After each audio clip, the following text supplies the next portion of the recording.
Okay. सो आता D ची value आपल्याला इफेक्टिव्ह डेप्थची व्हॅल्यू आपल्याला आलेली आहे जवळपास 408 आणि त्याला आपण राऊंड अप करणार आणि थोडंसं त्याला वाढवून त्याची व्हॅल्यू जशी आहे 410, कोणाला जर वाटत असेल तर 415 पण करू शकताय, 420 पण चालेल, काही प्रॉब्लेम नाहीये.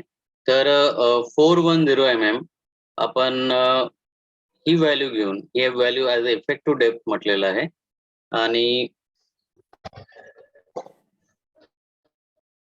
आता अकॉर्डिंग टू दी मोमेंटच्या कॅल्क्युलेशन नुसार, म्हणजे पहिले आपण जे काही अझम्पशन केलं होतं आणि अझम्पशन केल्यावरती जी व्हॅल्यू आली होती आपल्याला 365 mm, सुरुवातीला आपण 400 mm अझ्युम केली होती. 400 mm नंतर आपण त्याला रिवाइज केलं 365, but according to the moment calculation ती व्हॅल्यू येत आहे 410 mm. ओके. आता ही फायनल व्हॅल्यू आहे 410 mm, कारण की मोमेंटच्या नुसार त्याची व्हॅल्यू जी आलेली आहे. सो अभी इसमें अगर हम कवर ऐड करते हैं, 50 mm कवर अगर हम ऐड करते हैं तो इसका वैल्यू हो जाएगा 460 mm. तो मतलब ये टोटल डेप्थ जो रहेगा, टोटल डेप्थ रहेगा कितना, 460 mm. तो 460 mm ये रहेगा टोटल डेप्थ. अब जैसे हमें टोटल डेप्थ मिलता है तो टोटल डेप्थ मिलने के बाद में हमें नेक्स्ट पार्ट क्या करना है, तो हमें नेक्स्ट पार्ट कैलकुलेट करना है area of steel. Okay, next part जो है एरिया ऑफ स्टील. हमने सबसे पहले में देखा है कि क्या अगर हमें डिजाइन करना है तो डिजाइन करना मतलब एग्जैक्टली क्या करना. तो width of the beam, depth of the beam, depth में भी दो पार्ट्स है, एक इफेक्टिव डेप्थ है, उसके बाद में टोटल डेप्थ है. फिर हम लोड कैलकुलेट करते हैं, बेंडिंग मोमेंट कैलकुलेट करते हैं, उसके बाद में एरिया ऑफ स्टील कैलकुलेट करेंगे और फिर कैलकुलेट करेंगे कि या हम चेक करेंगे कि कितना डायमीटर ऑफ बार हमें यूज करना है एरिया ऑफ स्टील के ऊपर से. सो एरिया ऑफ स्टील अगर हमें कैलकुलेट करना है, एएसटी हमें कैलकुलेट करना है. सो हमें पता है कि इफेक्टिव डेप्थ जो है, इफेक्टिव डेप्थ हमें 410 mm मिला है. अब इसके ऊपर से 410 mm के ऊपर से हमें क्या कैलकुलेट करना है, तो हमें कैलकुलेट करना है एरिया ऑफ स्टील. तो एरिया ऑफ स्टील के लिए अगेन वी डू हैव कि हम लोगों के पास में ऑलरेडी ये हम देख सकते हैं यहाँ पे मोमेंट का फॉर्मूला दिया है। जो मोमेंट का फॉर्मूला हम यहाँ पे देख रहे हैं, तो सेम मोमेंट का फॉर्मूला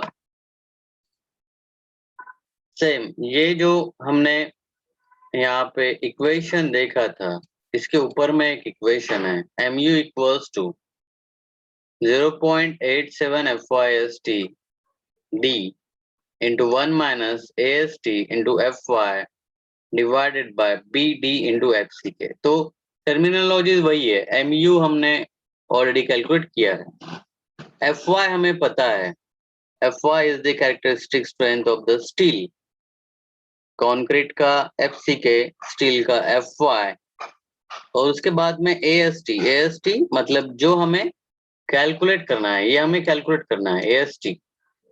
D हमने अभी जस्ट रिसेंटली कैलकुलेट किया है, AST फिर से यहाँ पे आया है, FY वी नो, B मतलब width of the beam, D हमने ऑलरेडी कैलकुलेट किया है 410, और FCK, तो इसको लेके हमें जो है, जैसे कि अभी हमने सेम mu इक्वल्स टू, अगर हम mu की वैल्यू अगर यहाँ पे पुट अप करते हैं कि जैसे कि अभी यहाँ पे है, तो mu की वैल्यू है 115.08 into 10 raised to the power 6, ये सेम वैल्यू है। उसके बाद में 0.87, Fy की वैल्यू है 415, तो Fy की वैल्यू जैसे है यहाँ पे 0.87 into mu की वैल्यू अगर हम लेते हैं यहाँ से 115.08, तो 115.08 अगर हम यहाँ पे देते हैं into 10 raised to the power 6 is equals to 0.87 multiplied by 415। अभी AST हमें क्या करना है, हमें कैलकुलेट करना है, तो हम AST को एज अननोन करके हम यहाँ पे लिखेंगे। D की वैल्यू हमें अभी जस्ट हमने कैलकुलेट की है, मल्टीप्लाइड बाय 410। अब इस ब्रैकेट को मैं यहाँ पे लेके जाता हूँ, तो 1 माइनस फिर से AST मल्टीप्लाइड बाय 415, और ये डिवाइडेड बाय FCK हमने जैसे ही लास्ट प्रॉब्लम में भी लिया है, FCK इज 20। B की वैल्यू कितनी है 250, और D की वैल्यू कितनी है 410। तो अगेन आपको कैल्सी में इसको सॉल्व करके देखना है कि क्या वैल्यू आती है, what is the value of AST की वैल्यू अगर आपकी कितनी आती है, तो कैलकुलेट करके चैट बॉक्स में टाइप कीजिए।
Okay, so we got here AST.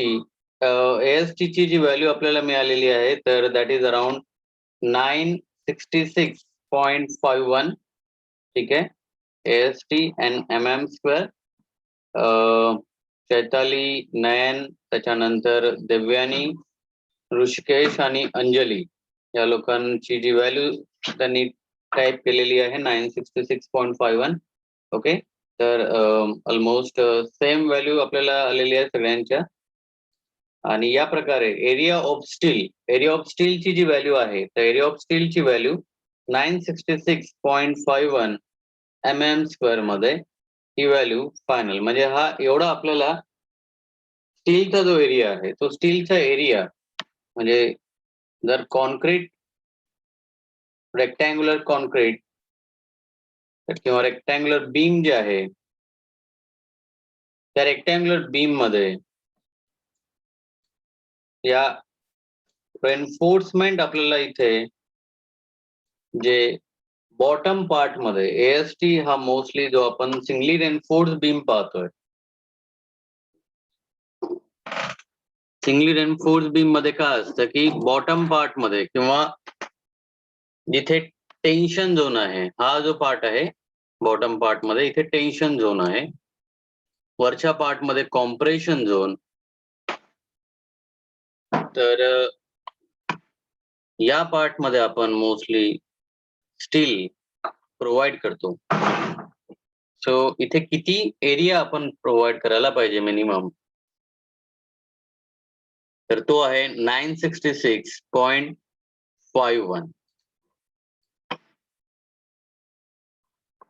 तर आता 966.51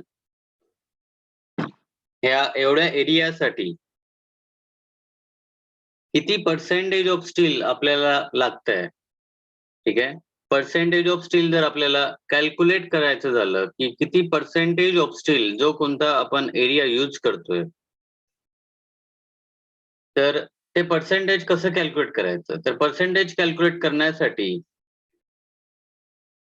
फॉर्म्युला जो आहे तर तो आहे AST divided by B into D आणि मल्टिप्लाइड बाय 100. तर AST आपल्याला जवळपास 966.51 आलेला आहे, तर तो आपण पुटअप करणार. B ची व्हॅल्यू आहे 250 आणि D ची व्हॅल्यू जी आलेली होती तर दॅट इज 410. तर आता आपण याला जर सॉल्व्ह केलं, ओके, याला ज्यांच्याकडे जे लोक कॅल्क्युलेट करतायत तर त्यांनी डेफिनेटली हे जे काही आपण कॅल्क्युलेशन इथे बघतोय ते एकूण एक कॅल्क्युलेशन स्वतःहून कॅल्क्युलेट करून बघायचं. आणि इथे ही व्हॅल्यू जवळपास 0.9429% मध्ये येत आहे. किती पर्सेंटेज म्हणजे हे जे एरिया आहे कॉन्क्रीटच्या एरियाच्या किती पर्सेंटेज मध्ये आपल्याला एरिया ऑफ स्टील आपल्याला प्रोव्हाइड करायचं, तर तो आहे जवळपास 0.9429.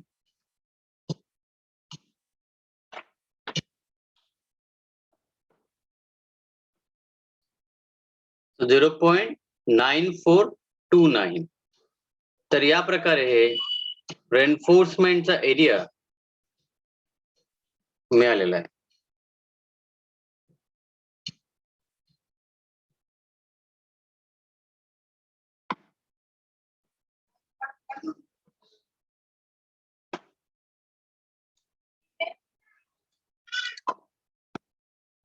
So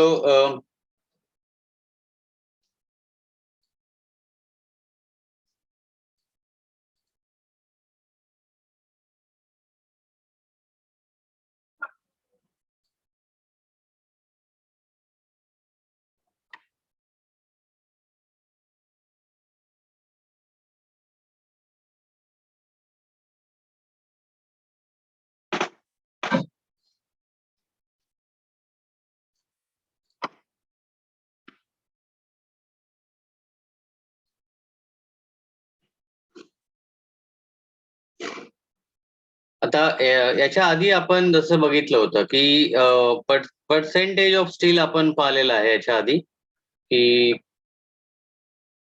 पर्सेंटेज ऑफ स्टील हे approximately 75 to 80% of PT limit हे इतकं असायला पाहिजे किंवा पर्सेंटेज ऑफ स्टील हे जवळपास टू बी प्रोव्हाइडेड आपण म्हटलेलं आहे तर जवळपास 0.72% किती 0.72% एवढं आपल्याला प्रोव्हाइड करायला पाहिजे होतं बट आपल्याला किती लागतंय आपल्याला पर्सेंटेज किती लागतंय तर आपल्याला पर्सेंटेज हे जवळपास 0.94 ओके सो 0.94% ये थोड़ा सा ज्यादा परसेंटेज है तो हम क्या कर सकते हैं इस टाइम में अगर हमें सिर्फ कैलकुलेशन करना है तो कैलकुलेशन पॉइंट ऑफ व्यू आपका यहाँ पे प्रॉब्लम खत्म हो जाता है कैलकुलेशन अगर करना है हमें बी हो गया डी हो गया एएसटी हो गया तो कैलकुलेशन पॉइंट ऑफ व्यू यहाँ पे हमारा प्रॉब्लम खत्म होता है लेकिन ये हमें एक बात चेक करना है कि जो भी कुछ हम एएसटी प्रोवाइड करते हैं तो एएसटी प्रोवाइड करने के टाइम में हमें ध्यान में रखना है कि जो एरिया ऑफ स्टील या एएसटी जो हम कैलकुलेट करते हैं तो क्या वो इकोनॉमिकल है या नहीं या वो प्रॉपर रेंज में है कि नहीं तो हमने जो अजम्पशन किया था वो अजम्पशन के हिसाब से अप्रोक्सीमेट या नियर अबाउट उसमें उसके आसपास में है कि नहीं यह हमेशा याद रखना है या हमेशा चेक कर सकते हैं तो अगर हम इसे चेक करेंगे तो जैसे कि हमें यहाँ पे 0.94% मिल रहा है लेकिन हमने तो अज्यूम किया था 0.72% या हमने जो फिगर नंबर 4 या जो भी कुछ L/D का रेशियो हमने देखा था उसके हिसाब से कितना आया था 0.72% तो ये थोड़ा सा ज्यादा है तो इसके लिए क्या ऑप्शन है तो इसके लिए आप सीधे क्या कीजिए यहाँ पे जो इफेक्टिव डेप्थ है वो 450 कर दीजिए हमने या थोड़ा सा ज्यादा बढ़ा दीजिए उसको 410 पहले था हमने उसको बढ़ा दिया 450 ठीक है जो पहले वाले जो इक्वेशन हमने देखा है कि ये इक्वेशन में 410 के बदले हम लोग क्या करेंगे 450 यहाँ पे हम 450 सिर्फ यहाँ पे हम क्या करेंगे चेंज करेंगे अगर यहाँ पे हम चेंज करते हैं और एएसटी ये अगर हम फिर से कैलकुलेटर में चेक करते हैं कि कितना उसका वैल्यू आता है तो वैल्यू ये लगभग आएगा 837.75 mm²। ठीक है एरिया है एरिया ऑफ स्टील है तो इसका जो यूनिट है तो वो है mm²। हम फिर से अगर AST मल्टीप्लाइड बाय 100 जो अभी यहाँ पे हमने देखा है AST multiplied by 100 divided by BD फिर से अगर हम यहाँ पे कैलकुलेट करते हैं तो इसका जो परसेंटेज ऑफ स्टील आता है तो वो आता है 0.72 सॉरी 0.7446 जो हमने अज्यूम किया था उसके जस्ट नियर बाय है अब ये क्लोजर हो गया है जैसे मैंने बताया कि अगर आपको इकोनॉमी अचीव करनी है तो हम यहाँ ये जो सेकंड स्टेप है वो कर सकते हैं लेकिन अगर आप देखते हैं कि यहाँ पे आपका प्रॉब्लम फिनिश हो गया तो हमने सिर्फ क्या किया है हमने इफेक्टिव डेप्थ को बढ़ा दिया है इफेक्टिव डेप्थ को बढ़ा दिया है तो उसके वजह से क्या हो गया एरिया ऑफ स्टील जो है एरिया ऑफ स्टील ये थोड़ा कम आ गया कम होने की वजह से ये जो परसेंटेज है वो परसेंटेज 0.72 के आसपास में आ गया तो हमारा जो फाइनल अभी यहाँ पे विड्थ है 250 mm स्मॉल डी है 450 उसमें अगर 500 mm का हम लोग कवर ऐड कर देते हैं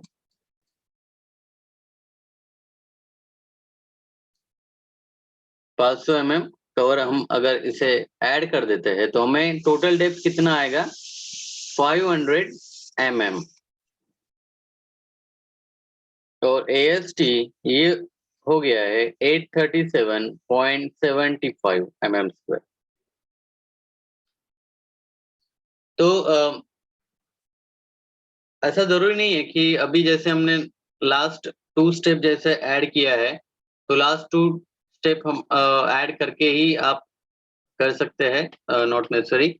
और अभी जो हमें यहाँ पे विड्थ मिली है, विड्थ की जो वैल्यू हमें यहाँ पे मिली है 250 mm, डेप्थ की जो वैल्यू मिली है 500 mm टोटल डेप्थ, और ये AST 837.75, तो यहाँ पे हमारा प्रॉब्लम फिनिश हो जाता है। लेकिन अगर किसी को कैलकुलेट करना है विड्थ जो हमने कैलकुलेट किया, जो हमें मिला है, तो विड्थ 0.25, टोटल डेप्थ 0.5, और ये टोटल रिवाइज डेड लोड जो आएगा, तो टोटल रिवाइज डेड लोड कितना आ रहा है 3.125 किलो न्यूटन मीटर। मतलब ये कुछ नहीं, हम लोग जो इसके पहले में जो स्टेप हमने किया है, तो वो स्टेप सिर्फ रिवाइज करते हैं with the help of revised depth. यहाँ पे जैसे 415 आया था, तो उसके बदले में अगर हम रिवाइज कैलकुलेशन अगर करते हैं, तो रिवाइज कैलकुलेशन के हिसाब से अगर हमें कैलकुलेट करना है, मोमेंट कैलकुलेट करना है और AST कैलकुलेट करना है, तो हम कैलकुलेट कर सकते हैं। सो एनी हाउ, जैसे मैंने बताया कि आपका यहाँ पे विड्थ कैलकुलेशन हो गया, डेप्थ कैलकुलेशन हो गया, टोटल डेप्थ कैलकुलेशन हो गया। So what is next now?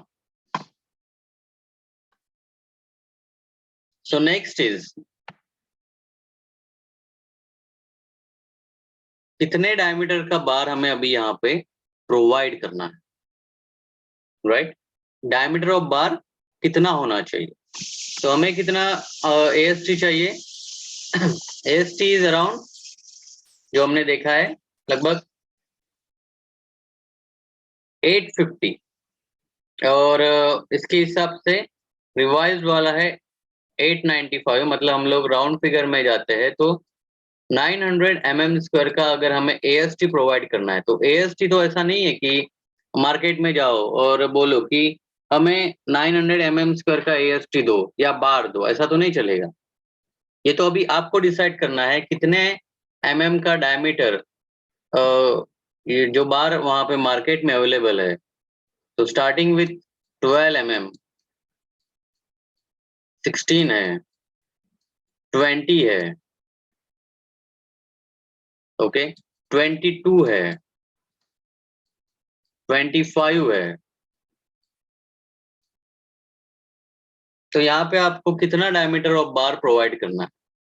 तो सबसे पहले मैं आप सपोज कि अगर आप डायमीटर ऑफ बार, चलो हायर रेंज में ले लो इसको,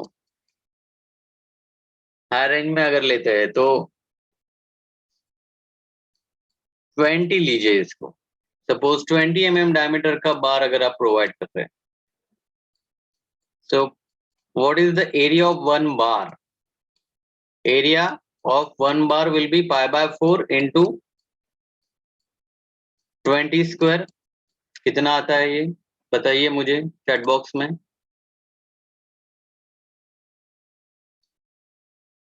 एरिया ऑफ वन बार अगर हम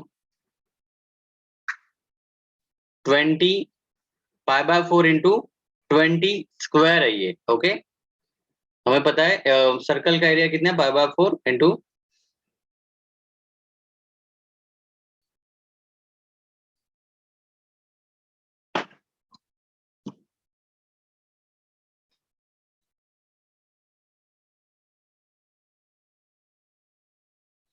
right. So 314 we got the answer. जैसे कि अर्पणा, नयन, गायत्री तीनों ने भी जैसे 314, दिव्यानी का भी आंसर आया है 314 mm²। तो ये जैसे ही अगर हम 315 mm², अगर ये एक बार का अगर हमारे पास में एरिया हो गया है और हमें टोटल कितना चाहिए 900, तो आप सीधे क्या कर सकते हैं, सीधे आप इसको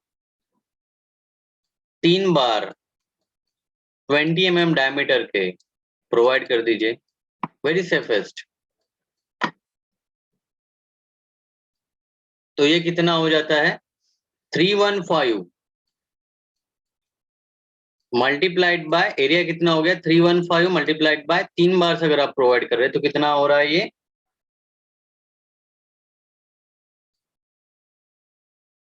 945। यस। सो रिक्वायर्ड आपको लगभग 900 है और आपने 945 प्रोवाइड कर रहे हैं तो ओके, नो प्रॉब्लम। हाँ, लेकिन ऐसा नहीं होना चाहिए कि फिर से वही कि अगर आपके पास में या तो फिर आपको रिक्वायर्ड है 900 mm² और सपोज आपने बार्स प्रोवाइड किया है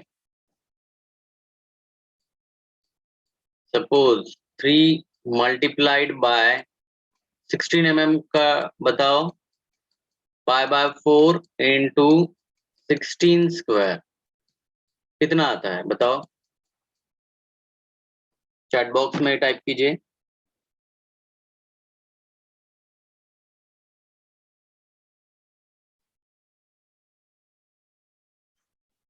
20 mm डायमीटर के बदले में अगर हम 16 mm का बार प्रोवाइड करते हैं तो क्या होगा?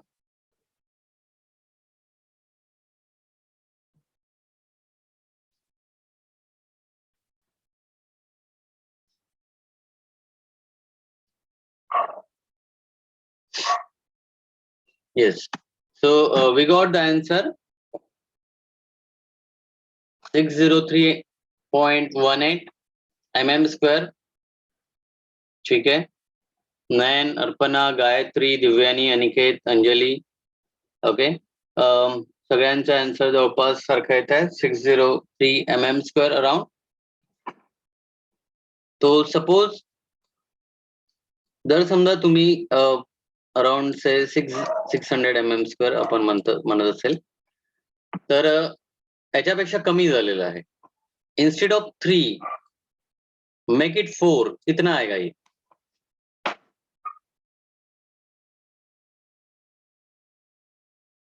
Instead of 3 make it 4 bars of 16 mm diameter, right?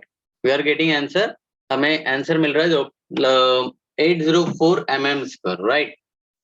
So 804 mm²।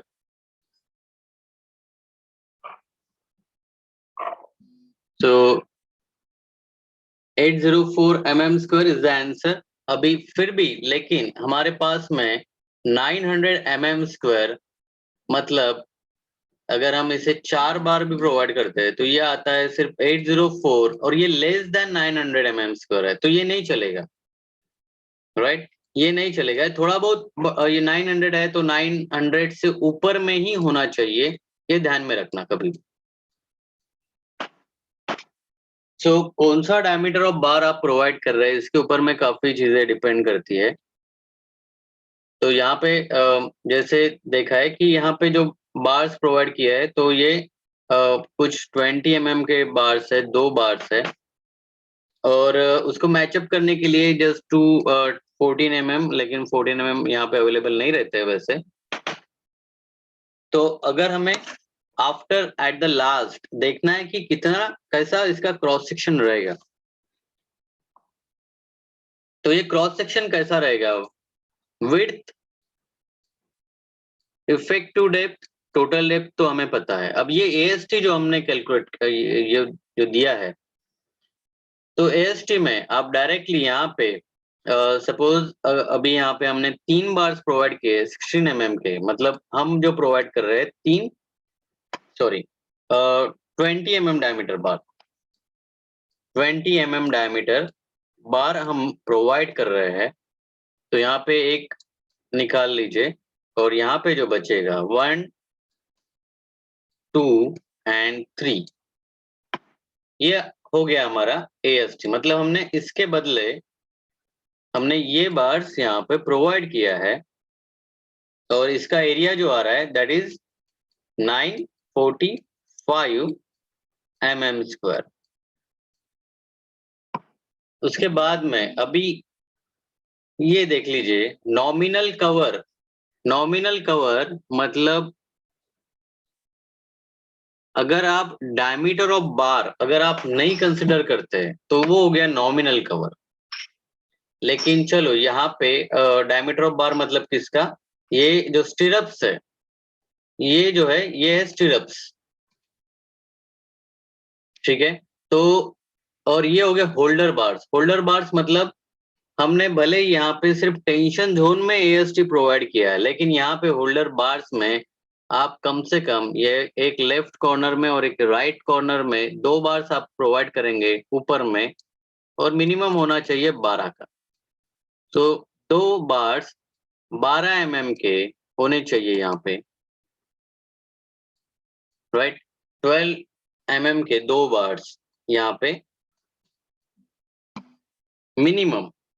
यहाँ पे भले ही रिक्वायरमेंट नहीं है, हम लोग नहीं यहाँ पे कॉम्प्रेशन में कोई भी रेनफोर्समेंट नहीं दे रहे, लेकिन ये मिनिमम हमें 2 बार्स हमें यहाँ पे एक लेफ्ट में और एक राइट में, क्योंकि उसके वजह से क्या होगा कि ये जो स्टिरअप है ये स्टिरअप प्रॉपरली यहाँ पे कुछ डिस्टेंस पे हम वो प्रोवाइड करेंगे। अभी इस प्रॉब्लम में हम स्टिरअप का डिजाइन नहीं करेंगे, स्टिरअप का डिजाइन आगे चल के हम इसको प्रोवाइड करेंगे, ठीक है। सो ये जिनको क्रॉस सेक्शन ड्रॉ करना है तो क्रॉस सेक्शन यहाँ पे ड्रॉ कर सकते हैं कि कैसा एएसटी प्रोवाइड करते हैं और किस तरह से क्रॉस सेक्शन दिखेगा। और वी विल स्टॉप हियर, यहाँ पे हम स्टॉप करते हैं। आप गूगल क्लासरूम में आपका अटेंडेंस मार्क कर लीजिए और चैट बॉक्स में भी आपका नाम लिख लीजिए। तो थैंक यू। कोई डाउट है तो you can type in the chat box.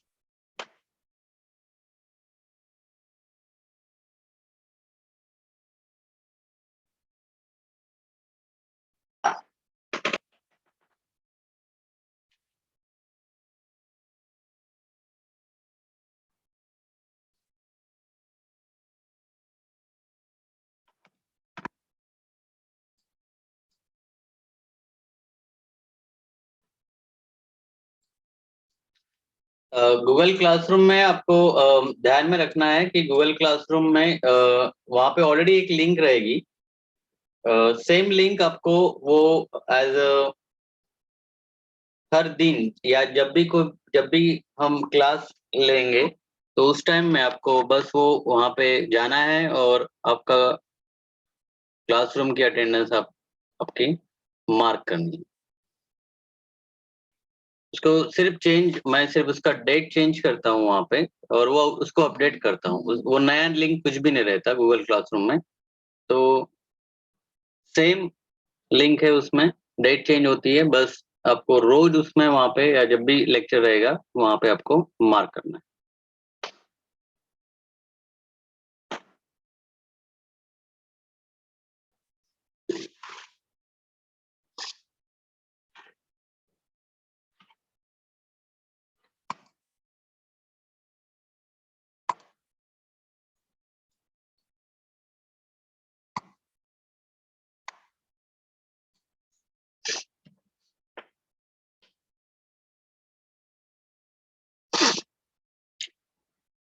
एकदा गुगल क्लासरूम मध्ये चाललं जायचं, त्याच्यावरती जो क्वेश्चन राहतो अटेंडन्सचा, बस त्याच्यावरती जर तुम्ही क्लिक केलं की त्याच्यावरती आजच्या डेटची अटेंडन्स राहतो, बस तिथे मार्क करून द्यायची तुम्ही लोकांनी।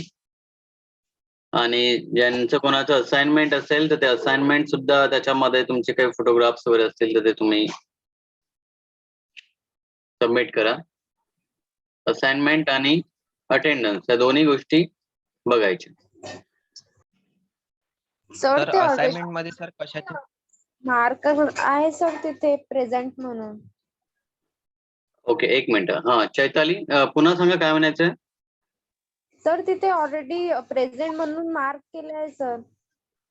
नाही, तुम्ही डेली बघताय का? डेलीचं पाहताय का? हो सर। डेली त्याच्यामध्ये दिसतंय, आजची तारीख दिसते, त्याच्यामध्ये 6 तारीख दिसतंय। सर लेक्चर जॉईन करतो तेव्हा तारीख दिसते, पण अटेंडन्स लावतो ना तेव्हा अदर लेक्चरला आय एम प्रेझेंट होते सर, पण इथे ऑलरेडी प्रेझेंट म्हणून दाखवलं जाते। ओके, बरं बरं बरं, ठीक आहे, मी चेक करतो त्याचं जे काय आहे ते। Okay sir. सर हा नयन बोला. जे तुम्ही असाइनमेंट नंबर 1 दिली आहे हम्म. त्यात सर फाउंडेशनचे फोटो काढून टाकायचे आहे का? नाही नाही, तुम्हाला अटेंडन्स सॉरी असाइनमेंट मध्ये जे सांगितलेलं आहे तर त्याच्यामध्ये तुम्हाला काय करायचं आहे की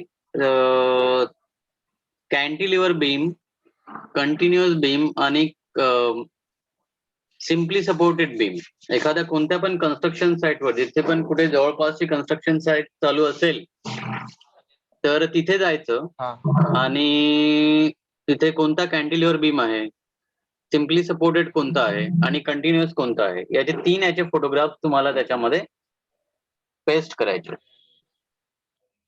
ओके म्हणजे सर स्ट्रक्चरचे फोटो सेंड करायचे आहे का? हा, त्या बीमचे फोटो सेंड करायचे. अच्छा.